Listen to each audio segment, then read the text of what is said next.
He smiled as he handed me the pen. The notary sat quietly across from me, her gaze flicking between the signature line and my face, as if she was waiting for something to crack. But I just stared at the papers. My son-in-law's voice had the plastic charm of a man who practiced it in the mirror. "Just a formality, Dad. Estate consolidation. You know, efficient succession. You built something incredible. It deserves to be protected." He said Dad like it had always belonged to him, like I'd ever given it to him. He looked at the leather folder before me, embossed in gold. My late wife's estate. 1.4 million assets. Untouched since her death. Undiscussed. Unseen. I kept it that way for a reason.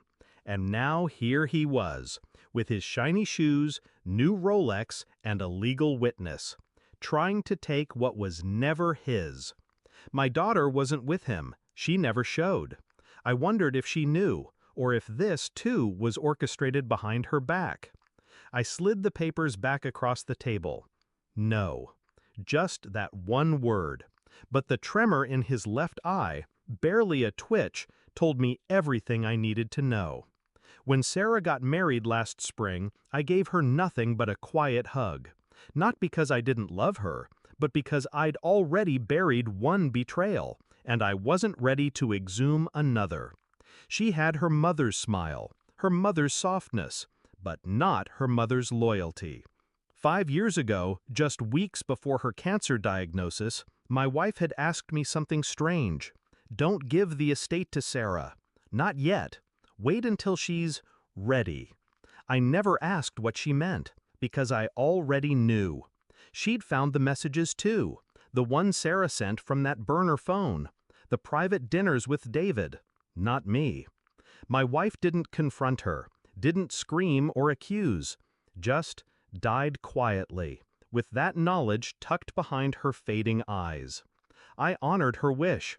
I locked the estate away, and now her daughter's husband had come to collect, not with love, but with paperwork. I didn't sleep that night. Instead, I traced the ink from his signature, found it on previous company filings I never authorized. How long had he been forging me?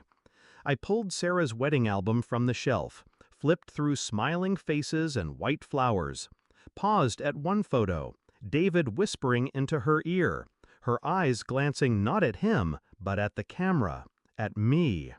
The smile was too controlled, like she knew she was playing with fire.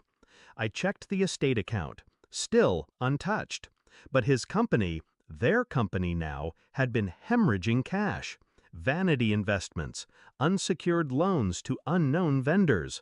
I hired a forensic accountant, and I waited. I watched him come and go, wearing my daughter like a trophy. Her laughter grew thinner, more brittle. At dinner last week, she didn't touch her wine, didn't look me in the eye. "David's thinking about expanding," she said softly. "Maybe you could help." That's when I knew. She was in on it now. The report arrived on a Tuesday, detailed, precise, devastating.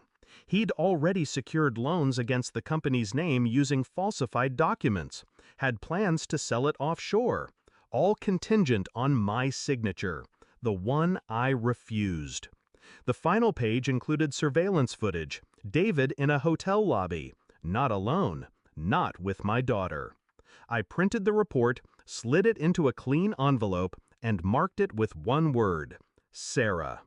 That night I visited her alone. Her eyes were tired, too tired for someone so young. I didn't say anything, just handed her the envelope. She didn't open it at first, just held it, sensing its weight. When she finally read it, her hands trembled, her lips parted, but no words came. And still, I said nothing. Silence has its own language. The next morning, David returned. No notary, no folder.